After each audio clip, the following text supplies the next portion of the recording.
Hi there and welcome to this edition of Tower Sector Report, with much more from the National Dairy Business Conference held recently in Rotorua, a gathering of many of New Zealand's most successful dairy farmers.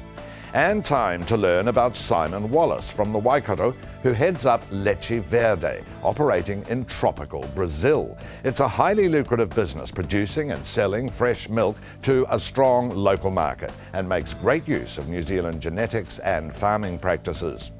We also find out from Dairy NZ CEO Tim Mackel what the Industry Good organisation is doing for dairy farmers. And correspondent Drew Chappell investigates the centrepiece of Landcorp dairying in the Waikato. But first, here's Simon Wallace to discuss the challenges of dairying in the steamy Brazilian tropics. Well, Simon, welcome to the Tower Sector Report here on Country 99 TV. Now, over the past 10 years or so, you've built up a thriving dairying business in Brazil. Tell me how it all started and why you decided on Brazil. We went out there originally to pursue pastoral dairying, but we went out there after my father was involved in the export business for years, and they exported cattle all around the world, Southeast Asia, South America, Central America.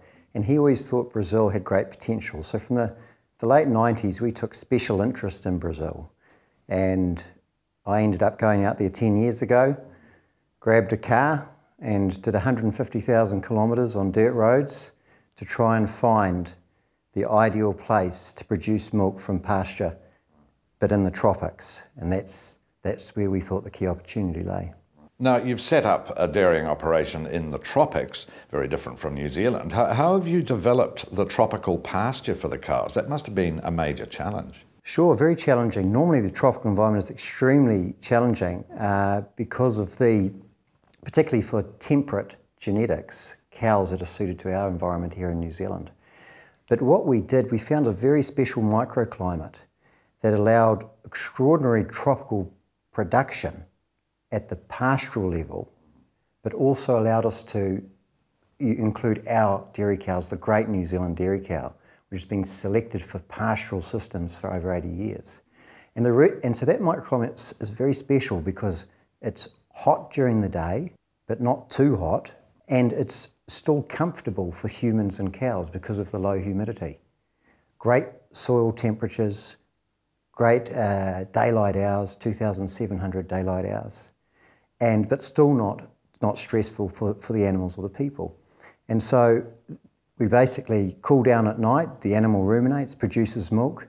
So it's the best of both worlds. We're trying to have our cake and eat it. The wonderful New Zealand dairy cow, but in a scene where we can grow 3 times as much grass because of the biological Ferrari that the tropics is. What grass varieties have you used? Obviously, you couldn't use the grasses we use here. Sure, and that's been our first 5 years monitoring the pastures and learning. The concepts are the same, but it's adaptation to the specific demands of running the tropical pastoral system, which was our focus in the first 5 years. But after lots of monitoring, lots of calibration, understanding how the seasonality works, we've managed to harness that and control that, and in that system, enjoy the extraordinary productivity jump at the pastoral level. What about the breeds of cows that you're farming there? It's hard to see how a Jersey or Friesian would adapt to those conditions. We've brought in New Zealand semen, Jersey and Friesians, but because we are getting down the value chain in terms of our dairy business, not just dairy farming, but also the processing of the milk and the marketing of the milk, we want animals that produce good litres. So we're tending to lean towards the Holstein end of the spectrum. Well, obviously there's been a lot of cross-pollination between your Brazilian operation and New Zealand dairying. What have you been able to take from here and adapt to Brazil's tropical conditions? Well, I think going offshore from New Zealand, the principal asset is actually the ethos and the rural ethos that we've got, if you like. The way New Zealanders have a versatility and an ability to adapt to new environments. We taught good concepts around how to run a dairy farm. I think New Zealand is world leading in terms of, has been world leading in terms of the owner-operator model. and the DIY aspects to that. So there's great science behind New Zealand dairy. And so we've taken that, but the key to it has been cross-pollinating in with the local Brazilians. It certainly hasn't been a one-sided contribution. We've met people with remarkable technical capacity. So we've partnered up with them, and if you like, to try and get some sort of human hybrid vigour about how to build and run these systems. And it's been absolutely critical to that. Has been the way we've integrated in and traded ideas and been prepared to adapt. We've got golden rules that we don't break, but we've certainly had to go in with an open mind and integrate into that world, whether it's genetics, technology, management or culture. Have you had to take a lot of environmental considerations into account with this operation? I mean, it's always a fine balance, isn't it, between running a productive operation and caring for the environment? Sure, absolutely. And one of our main reasons for going to Brazil was not only for the commercial opportunity, building a great dairy business, but also because of the extraordinary environment there. The ecology, the flora and fauna, we've got a deep interest in that as well.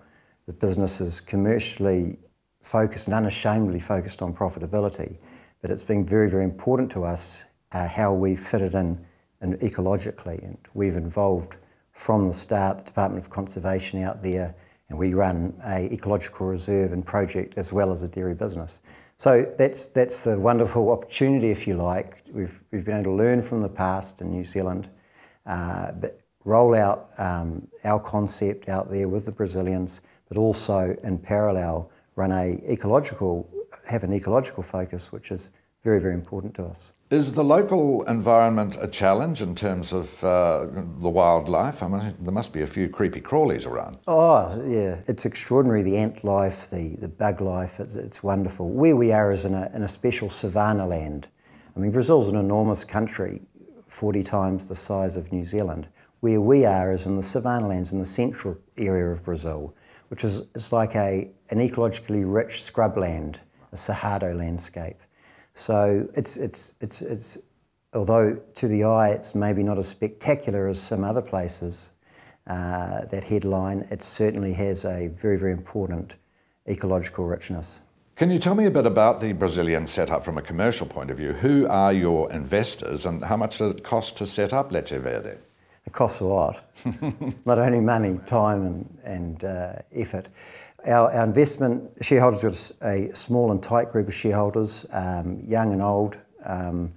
Myself, Craig Bell, a few other New Zealanders and non-New Zealanders, and Gareth Morgan and Sam Morgan, David Wallace, my father, and local Brazilians, a couple of Brazilian partners as well.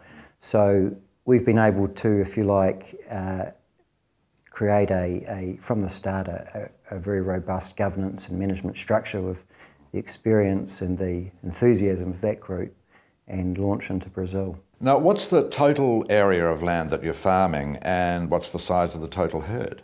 We farm, a typical farm is 56 hectares, and on that 56 hectares we run 600 cows. So we've created a sequence of farms that mimic that owner-operator model, but run at about 10 cows to the hectare. So that's a reflection of the productivity there. So what we've tried to do, we have significant land holding, 5,500 hectares, but quite a lot of that's in our ecological reserve.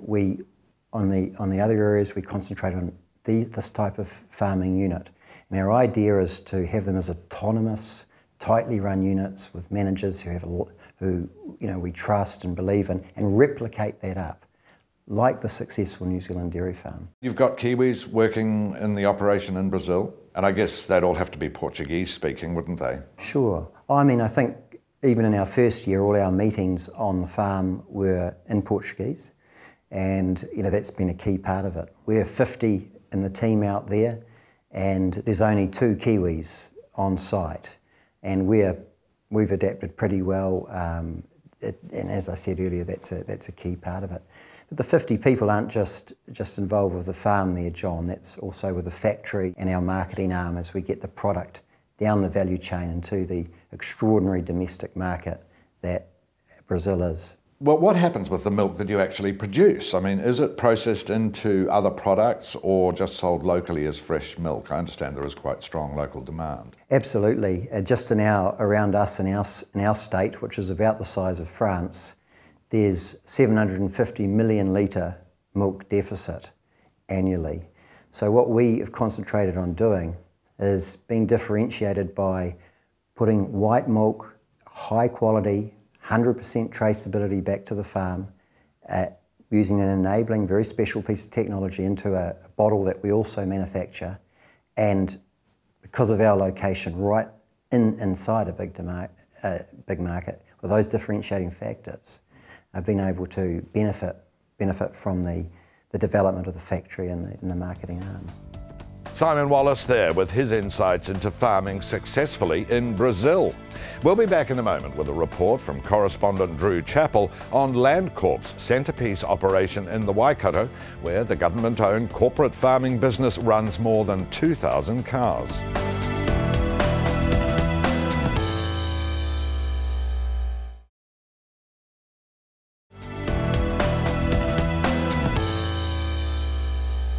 We've got a little test we give to people when we interview them for the job. We put three things in front of them: farm, people and stock, and tell them to give us the order that they put them in.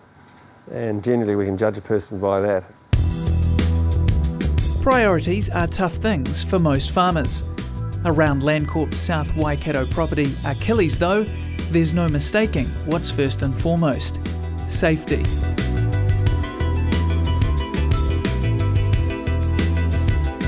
Aaron Karaha has been farm manager at Achilles, one of Landcorp's biggest farms, for 4 years. He says the state-owned farming company emphasises safe practices right from the word go. Safety is a huge priority, especially on Landcorp farms anyway, but I think just about every farm is going that way now. Helmets on motorboats, high vis on farm, just real safety conscious really. Landcorp runs more than 100 properties nationwide over an incredible 375,000 hectares of farmland. Achilles is one of the 21 Landcorp dairy farms running more than 1,000 head of cattle, and they're doing it well. Last year alone, Aaron and his team produced more than 700,000 kilos of milk solids, and they're on track to eclipse that figure again this year. With 2,100 head of cattle over 81 hectares, it keeps Aaron and his team busy right through the year.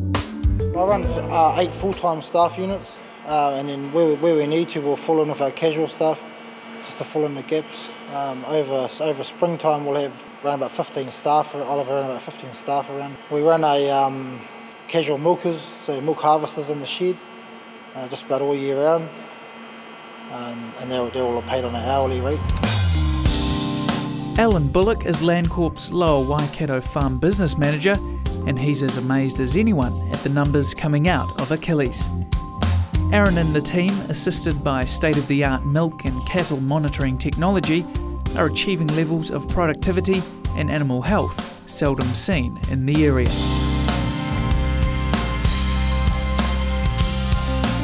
He had a cell count of 70,000 last spring, and with 2,000 cow herd, which is quite unheard of in the spring. So that's quite, that's an amazing effort, and that's, with the help of his staff and the technology. That technology, like almost everything else on Achilles, seems set out in a logical, clean, efficient way. If ever there was an example of the modern dairy farm, this surely is it. During milking, software measures the production levels and mastitis risk of every animal, giving Aaron instant performance data to look at and plan with. In Greek mythology, Achilles was a seemingly invincible soldier who had one critical weakness: his heel. Now here in the Wairakei, the Achilles heel of Landcorp's most acclaimed farm could well be its soil.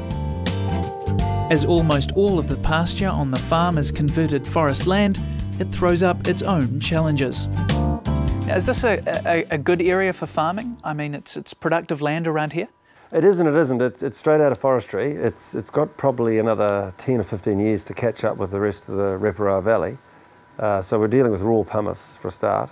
So we've got to build up the organic matter. through good, agronomic farming practices and good use of things like effluent and things like that. When you're feeding more than 2,000 hungry animals year-round, you need a good supply of supplementary feed. Because the pasture is still relatively young, the budget for sup is simply enormous. Achilles uses lucerne, chicory and palm kernel to supplement the diet of good Waikato grass. In palm kernel alone, Alan estimates they feed out more than 1,050 tonnes every year. I guess it's important to have that fallback, that supplementary feed for the hard times, for the winters. We need that feed system because of that we don't have irrigation, and you've only got to go 2 weeks here. Or like we can have a drought within 2 weeks. If we don't get rain, the ground just burns off because there's no organic matter in the soil, or very little organic matter in the soil. You've got to have those. You've got to put some feed in, just poke the feed in at certain times to make up for those gaps. With all that feed going into the cows, there's got to be stuff coming out the other end. That's where the farm's huge effluent management system comes in. That's as full as it gets here. Yep. We don't want to go any higher than it, just in case we get a big downpour of rain or something. But we're trying to get that as low as we can now before winter. We don't irrigate for 90 days, and we've got about 120 odd days of storage in here. So we'll get that right down as low as we can over the next couple of months, and then we'll stop irrigating over the winter period. Like all our ponds are all plastic lined as well, so there's no leaching coming out of the pond, and we try and keep our leaching to a minimum on the farm as well. Yeah, keep everyone happy. Keep everyone happy, yeah. So with one of the largest and most productive single dairy farms around, you'd think the guys at Landcorp would be content. Well, you'd be wrong. But in order to expand their Achilles operation, Landcorp needs a little help from on high. We're hamstrung by the emissions trading scheme. So the first commitment period for the emissions trading scheme ends on the 30th of December 2012, and we're hoping then we'll have a decision out of the government then as to whether we can carry on and develop more land. So I guess it's just a case of wait and see who wins that election. Yeah, basically you're right. If National gets in, then we'll carry on. But we don't know what Labor's going to do. We presume Labor would go back to what they started the emissions trading scheme, so they'll probably go back and adhere to the rules. As you can see, the land out here is dead flat.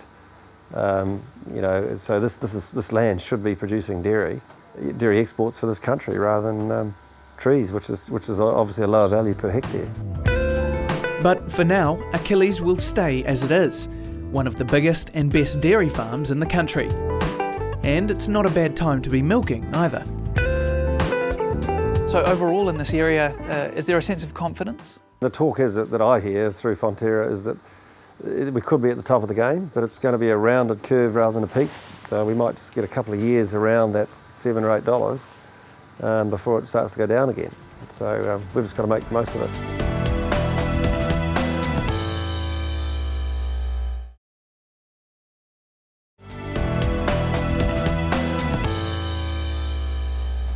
Welcome back. One speaker at the high-powered Dairy Business Conference was Dairy NZ Chief Executive Tim Mackel.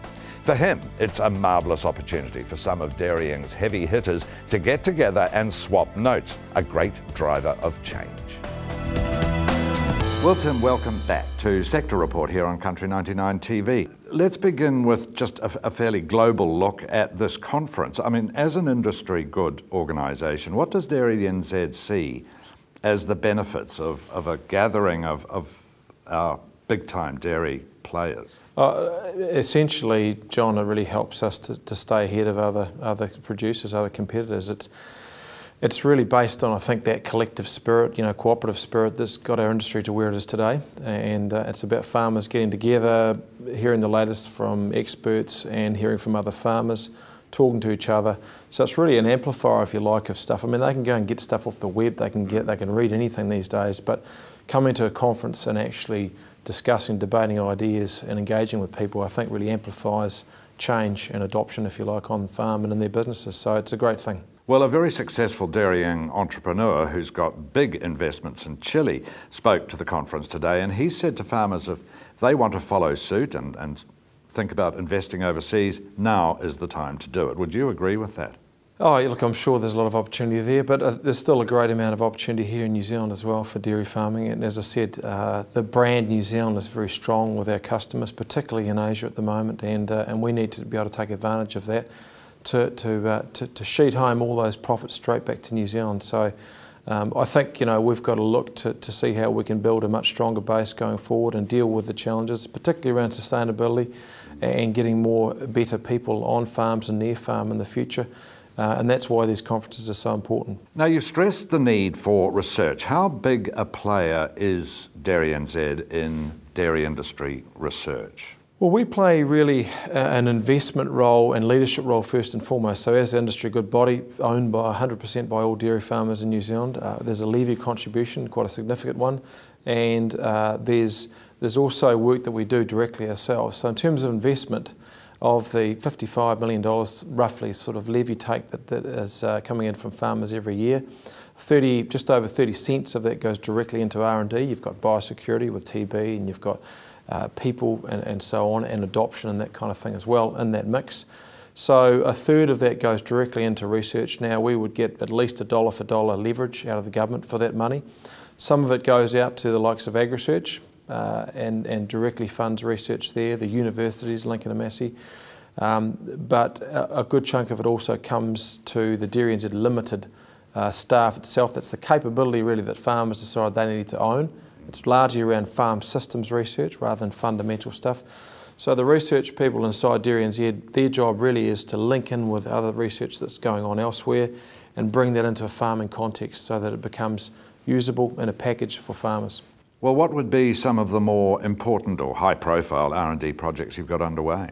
Well, one of the big flagship ones at the moment, which is going to very much use a mix of modern technology in terms of gene discovery, hopefully with genetics and the farming system context, is the feed conversion efficiency trial going on at Taranaki. And it's very well supported by the local TARS Trust and the local farmers. It's a big, audacious trial, multi parties involved. You've got Dairy NZ and LIC, you've got Australians across the ditch to actually double the numbers of animals involved, and you've got other funding streams, you've got government and you've got industry as well. And that is a very audacious big project to basically understand, is there a genetic link to the efficiency of cows in terms of converting feed into milk and reducing the waste as well at the same time. So that's full steam ahead, that project, and we'll get preliminary results are quite exciting. Can't talk too much about them at the moment, but that really is one of the key flagship research projects we've got going on. Well, if you're looking at scientific research these days, it seems that in many areas, genetics and genomics, not that I fully understand it, are playing a bigger and bigger role in research. That'd be true, wouldn't it? Yeah, look, I think it's really about what the tools available are today for scientists to use, and when I was a younger scientist we used certain methodologies, whether it be radioimmunoassays and that type of thing. Well, these days they can use SNP chips and all sorts of things, the gene jockeys, and so it's about the tools you're using.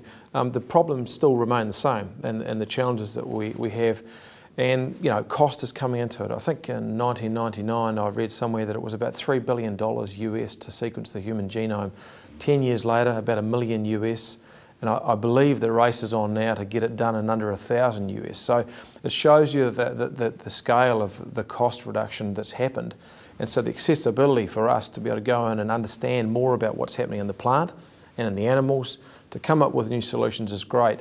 But the key thing really at the end of the day is how well any discovery is going to integrate into the farm system, because it doesn't matter how good a game breaker you think you've discovered, it has to go into the mix, into the boiling pot if you like, on the farm and come up against all those other variables. And so we need a very strong farming systems context to put new technologies into, and if we can do that, then we'll be ahead of the game. A lot of Dairy NZ's work is in the area of advice to farmers. They are looking at a record payout this season, as we're all well aware. What advice would you give them if they asked for it on how to handle that extra income? We're not really giving any advice at all on how to handle the income, and I think you'll tend to see a lot of them are going to look at paying down debt and solidifying their basin position, and they got a fright with the 455 forecast 18 months ago or so, and they're, I think, behaving in the right way, and the focus is good. What we are saying is that whatever we do, we cannot take our foot off the pedal in terms of cost competitiveness. And if we do that, it's to our peril, particularly with these competitors that you spoke of, John, earlier, that are going to come and breathe down our neck shortly. Tim Mackel of Dairy NZ there. Well, that's our show. I'll be back soon with another edition. And remember, you can catch up with Tower Sector Report on our website. Until next time, ka kite anō.